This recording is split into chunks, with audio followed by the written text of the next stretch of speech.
അകറ്റി നിർത്താം രോഗങ്ങളെ എന്ന 4-ാമത്തെ അധ്യായമാണ് നാം പഠിക്കുന്നത്. ഈ പത്രവാർത്തകളൊന്ന് നോക്കൂ. സമാനതകളില്ലാത്ത പ്രളയ ദുരന്തത്തെ ഒറ്റക്കെട്ടായി കേരളം നേരിട്ടു. എല്ലാ സംസ്ഥാനങ്ങൾക്കും കേരളം വലിയ ഒരു മാതൃക കാട്ടിക്കൊടുത്തു. മഴക്കെടുതിക്ക് ശേഷം വീണ്ടും അപകട ഭീഷണി ഉയർത്തിയത് എന്താണ്? പ്രളയബാധിത സ്ഥലങ്ങളിൽ പകർച്ചവ്യാധികൾ പിടിപെടാൻ സാധ്യത ഏറ്റവും കൂടുതലാണ്. ശുദ്ധജലത്തിൻ്റെ ലഭ്യതയും അവിടെ കുറവായിരിക്കും. എല്ലാ ഭാഗത്തേക്കും രോഗാണുക്കൾ എത്തിച്ചേർന്നിരിക്കും. കൊതുക് വഴിയുള്ള അസുഖങ്ങൾ വരാനും സാധ്യത കൂടുതലാണ്. പകർച്ചവ്യാധികൾ പടർന്നു പിടിക്കുമ്പോൾ രോഗകാരികളിൽ കൂടുതലും സൂക്ഷ്മജീവികളാണ്. ഏതൊക്കെ സൂക്ഷ്മജീവികളെയാണ് നിങ്ങൾക്ക് അറിയുന്നത്? Bacteria, virus, fungus, protozoa. മനുഷ്യനെ മാത്രമല്ല മറ്റു ജന്തുക്കളെയും സസ്യങ്ങളെയും ഇത്തരം രോഗകാരികൾ ബാധിക്കുന്നു. രോഗകാരികൾ ഒരാളിൽ നിന്നും മറ്റൊരാളിലേക്ക് പകരുന്നത് എങ്ങനെയാണ്? ചിത്രീകരണം ഒന്ന് വിശകലനം ചെയ്യൂ. സ്പർശനത്തിലൂടെ പടരും. മലിനമായ ആഹാരവും ജലവും, ചുമ, തുമ്മൽ എന്നിവയിലൂടെ പകരും. അണുവിമുക്തമാക്കാത്ത ഉപകരണങ്ങളിലൂടെ പകരും. വാഹകരായ ജന്തുക്കൾ, വളർത്തുമൃഗങ്ങൾ അല്ലെങ്കിൽ കൊതുക്, വസ്ത്രത്തിലൂടെ പകരും. ഇങ്ങനെയെല്ലാം ഒരു രോഗം ഒരാളിൽ നിന്ന് മറ്റൊരാളിലേക്ക് പകരുന്നു. പകർച്ചവ്യാധികളെ തടയാൻ നമുക്ക് എന്തെല്ലാം മാർഗങ്ങൾ സ്വീകരിക്കാൻ കഴിയും? വ്യക്തി ശുചിത്വം, പരിസര ശുചിത്വം, മലിനമാകാത്ത ആഹാരവും ജലവും ഭക്ഷിക്കൽ, അണുവിമുക്തമായ ഉപകരണങ്ങൾ ഉപയോഗിക്കൽ, കൊതുകു നശീകരണം, ചുമക്കുമ്പോഴും തുമ്മുമ്പോഴും വായും മൂക്കും മറച്ചുപിടിക്കൽ എന്നിവയെല്ലാം ഒരു പരിധിവരെ രോഗപകർച്ചയിൽ നിന്ന് രക്ഷ നേടാൻ നമ്മെ സഹായിക്കും. അടിയന്തര സാഹചര്യങ്ങൾ തരണം ചെയ്ത ശേഷം ഉണ്ടാകാവുന്ന ആരോഗ്യ പ്രശ്നങ്ങൾ ഒഴിവാക്കുന്നതിന് നിരവധി നിർദ്ദേശങ്ങൾ ആരോഗ്യവകുപ്പ് നൽകിയിട്ടുണ്ട്. തിളപ്പിച്ചാറിയ വെള്ളം കുടിക്കുന്നതും ശരിയായ അളവിൽ ക്ലോറിൻ ഉപയോഗിച്ച് ശുദ്ധീകരിച്ച കുടിവെള്ളം ഉപയോഗിക്കുന്നതും ജലജന്യ രോഗങ്ങളെ തടയും. വെള്ളക്കെട്ടുകളിലും മറ്റും കൊതുകുകൾ പെരുകാനിടയുള്ളതിനാൽ കൊതുകു നശീകരണത്തിന് ഉചിതമായ മാർഗങ്ങൾ സ്വീകരിക്കണം. എലിപ്പനി പോലുള്ള രോഗങ്ങളെ നിയന്ത്രിക്കുന്നതിന് വാഹക ജീവികളെ അകറ്റുകയും പ്രതിരോധ മരുന്നുകൾ വിദഗ്ധരുടെ നിർദ്ദേശാനുസരണം കഴിക്കുകയും വേണം. രോഗമുള്ളവർ രോഗസ്ഥിരീകരണത്തിനാവശ്യമായ പരിശോധനകൾക്ക് വിധേയരാവുകയും മരുന്നുകൾ കഴിക്കുകയും വേണം. സുരക്ഷിതമല്ലാത്ത മേഖലകളിൽ താമസിക്കുന്നവർ നിർദ്ദേശാനുസരണം സുരക്ഷിത കേന്ദ്രങ്ങളിലേക്ക് മാറണം. ദുരിതാശ്വാസ കേന്ദ്രങ്ങളിൽ ആരോഗ്യ സംരക്ഷണത്തിനാവശ്യമായ തരത്തിൽ പെരുമാറുകയും വ്യക്തി ശുചിത്വവും പരിസര ശുചിത്വവും ഉറപ്പുവരുത്തുകയും വേണം. പ്രളയബാധിത പ്രദേശങ്ങളിൽ പടർന്നു പിടിക്കാൻ ഇടയുള്ള രോഗമാണ് എലിപ്പനി.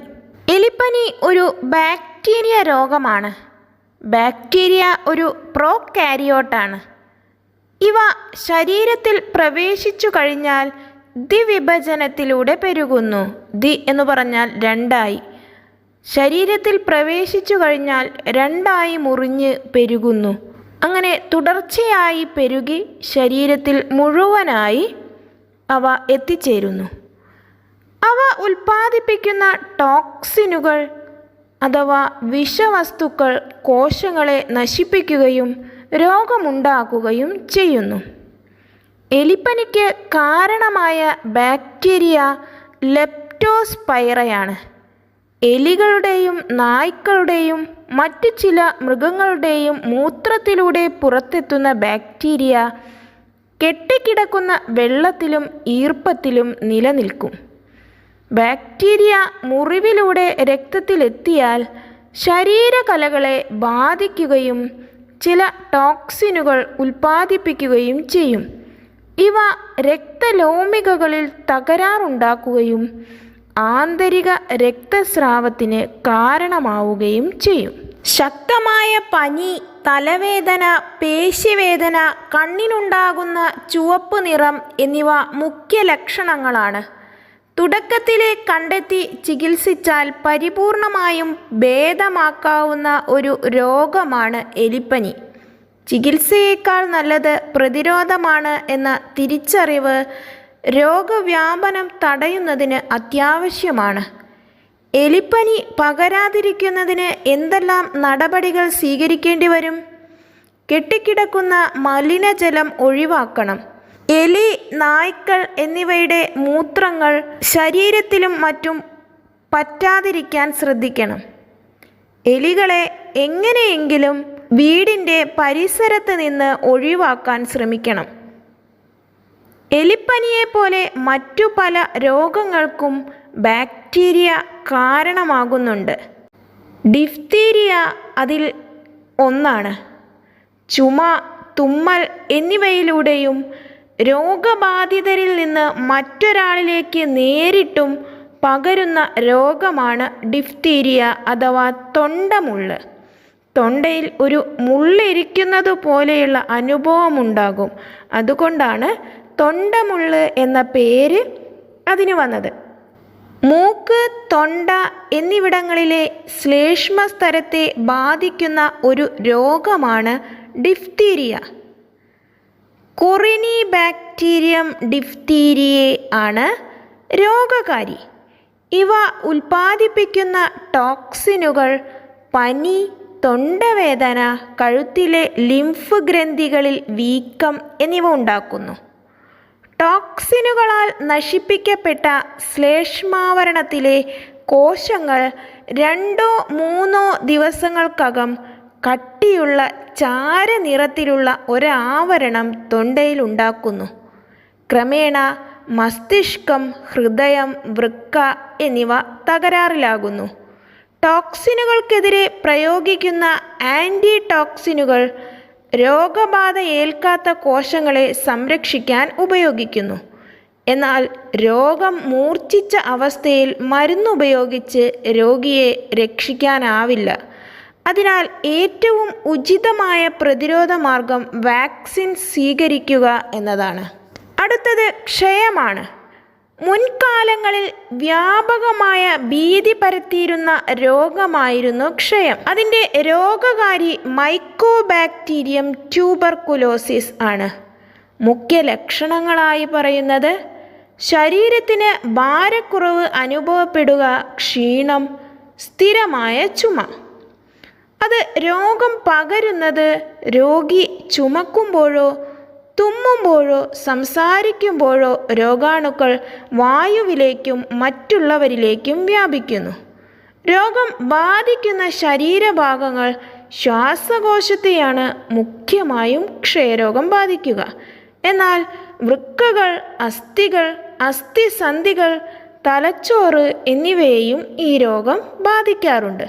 ആൻറ്റിബയോട്ടിക്കുകൾ ഉപയോഗിച്ചുള്ള ചികിത്സയാണ് മുഖ്യം.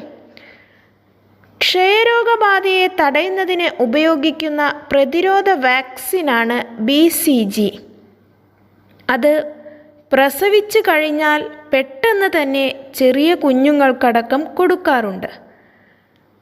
അത് ചെറിയ കുട്ടികളിലെ ക്ഷയരോഗബാധത്തെ തടയാൻ നല്ല ഒരു മരുന്നായി ഉപയോഗിക്കുന്നു.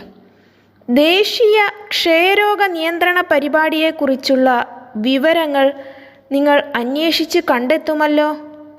അടുത്തത് വൈറസ് രോഗമാണ്. എന്താണ് വൈറസ്?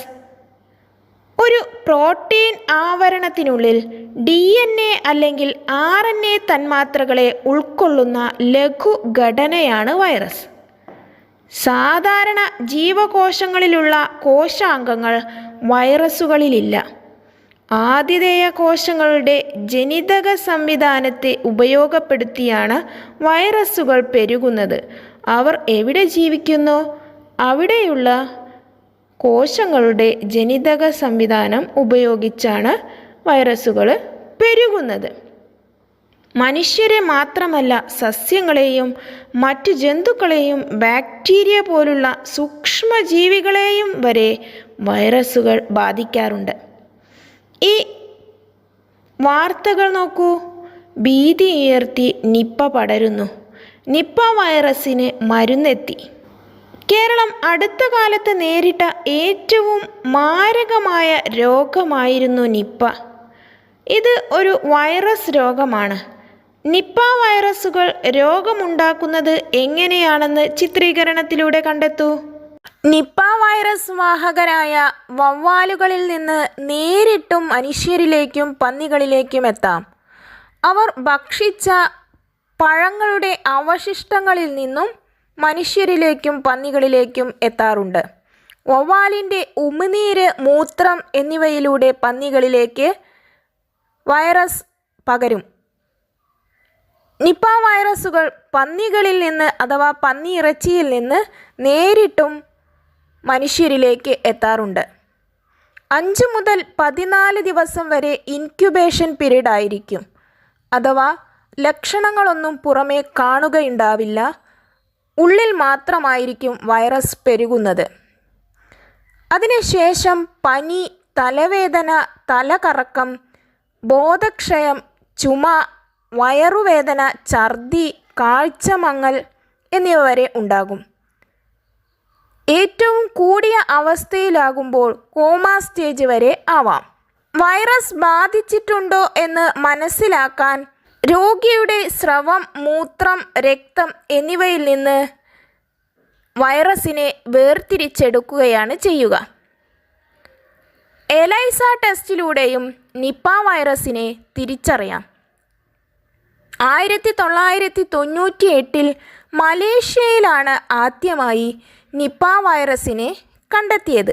കാംപങ് ബോറു സുങ്കായ് നിപ്പ എന്ന സ്ഥലത്ത് നിന്ന് കണ്ടെത്തിയത് കൊണ്ടാണ് അതിന് നിപ്പ വൈറസ് എന്ന പേര് ലഭിച്ചത്. മലേഷ്യയിൽ നിന്ന് ഇറക്കുമതി ചെയ്യുന്ന റിബാവൈറിൻ എന്ന ടാബ്ലറ്റാണ് ഇപ്പോൾ നിപ്പ വൈറസിന് വേണ്ടി ഉപയോഗിക്കുന്നത്. ലോകത്തെ ഭീതിയിലാഴ്ത്തിയ രോഗമാണ് AIDS. AIDS acquired immunodeficiency syndrome. ശരീരത്തിന് രോഗപ്രതിരോധശേഷി നൽകുന്ന ലിംഫോസൈറ്റുകളുടെ ജനിതക സംവിധാനം ഉപയോഗിച്ച് എയ്ഡ്സിന് കാരണമായ virus HIV human immunodeficiency virus പെരുകുന്നു. തന്മൂലം ലിംഫോസൈറ്റുകളുടെ എണ്ണം ഗണ്യമായി കുറഞ്ഞ് ശരീരത്തിൻ്റെ രോഗപ്രതിരോധ ശേഷി തകരാറിലാകുന്നു. ഈ സന്ദർഭത്തിൽ ശരീരത്തെ ബാധിക്കുന്ന വിവിധ രോഗാണുക്കളാണ് എയ്ഡ്സ് എന്ന അവസ്ഥയെ മാരകമാക്കുന്നത്. HIV മനുഷ്യ ശരീരത്തിൽ പെരുകുന്നത് എങ്ങനെയാണെന്ന് നോക്കാം. HIV ബാധിതരുമായുള്ള ലൈംഗിക ബന്ധത്തിലൂടെ പകരും. HIV ബാധിതയായ അമ്മയിൽ നിന്ന് ഗർഭസ്ഥ ശിശുവിലേക്കും പകരും. HIV ഘടകങ്ങളുള്ള സൂചിയും സിറിഞ്ചും പങ്കുവയ്ക്കുന്നതിലൂടെ പകരും. HIV അടങ്ങിയ രക്തവും അവയവങ്ങളും സ്വീകരിക്കുന്നതിലൂടെയും എയ്ഡ്സ് പകരാൻ സാധ്യതയുണ്ട്. ഇനി എങ്ങനെയൊക്കെ എയ്ഡ്സ് പകരില്ല എന്ന് നോക്കാം. സ്പർശനം, ഹസ്തദാനം, ചുമ, തുമ്മൽ എന്നിവയിലൂടെ പകരില്ല. കൊതുക്, ഈച്ച തുടങ്ങിയ പ്രാണികളിലൂടെ പകരാറില്ല. ഒരുമിച്ച് താമസിക്കുക, ആഹാരം പങ്കിടുക എന്നിവയിലൂടെ എയ്ഡ്സ് പകരാറില്ല. ഒരേ ശൗചാലയം ഉപയോഗിക്കുന്നതിലൂടെ എയ്ഡ്സ് പകരില്ല. ഒരേ കുളത്തിൽ കുളിക്കുന്നതിലൂടെ എയ്ഡ്സ് പകരില്ല. ഇങ്ങനെയൊക്കെയാണെങ്കിൽ എയ്ഡ്സ് രോഗിയെ നാം ഭയക്കേണ്ടതുണ്ടോ? എയ്ഡ്സ് ബാധിതരോട് നമ്മുടെ സമീപനം എങ്ങനെയായിരിക്കണം എന്ന് നിങ്ങൾക്ക് തന്നെ ഊഹിച്ചെടുക്കാൻ കഴിയുന്നതല്ലേ ഉള്ളൂ. എയ്ഡ്സ് ബാധിതരെ നാം ഒരിക്കലും ഒറ്റപ്പെടുത്തേണ്ടതില്ല. സ്പർശനത്തിലൂടെയോ ഒരുമിച്ച് താമസിച്ചാലോ ഒരേ കുളത്തിൽ കുളിച്ചാലോ പകരാത്ത എയ്ഡ്സ്. പിന്നെ എന്തിനാണ് നാം എയ്ഡ്സ് ബാധിതരെ ഭയക്കേണ്ടത്? നാം ഭയക്കേണ്ട ഒരു രോഗാണുവാണ് കൊറോണ. നമ്മളെയെല്ലാം വീട്ടിലിരുത്തിയിരിക്കുന്നതും ഈ രോഗകാരിയാണ്. കഴിഞ്ഞ നവംബർ 17 കൊറോണ വൈറസ് 1 വർഷം ആഘോഷിച്ചത്രേ. ചൈനയിൽ കണ്ടെത്തിയത് നവംബർ 17 എന്ന്. അപ്പോൾ കൊറോണ വൈറസ് നമുക്ക് എങ്ങനെയൊക്കെയാണ് പകരുക, ഏത് വിധത്തിലാണ് പകരുക, എന്തൊക്കെയായിരിക്കും അതിൻ്റെ ലക്ഷണങ്ങൾ എന്ന് നിങ്ങൾക്കെല്ലാവർക്കും അറിയുന്ന കാര്യമാണ്. അവയെല്ലാം നമ്മുടെ ശാസ്ത്രപുസ്തകത്തിൽ കുറിച്ചു വയ്ക്കൂ. കൊറോണയെക്കുറിച്ച് കൂടുതൽ അറിവുകൾ ശേഖരിച്ച് അവ ശാസ്ത്രപുസ്തകത്തിൽ എഴുതി ചേർക്കാൻ മറക്കരുതേ.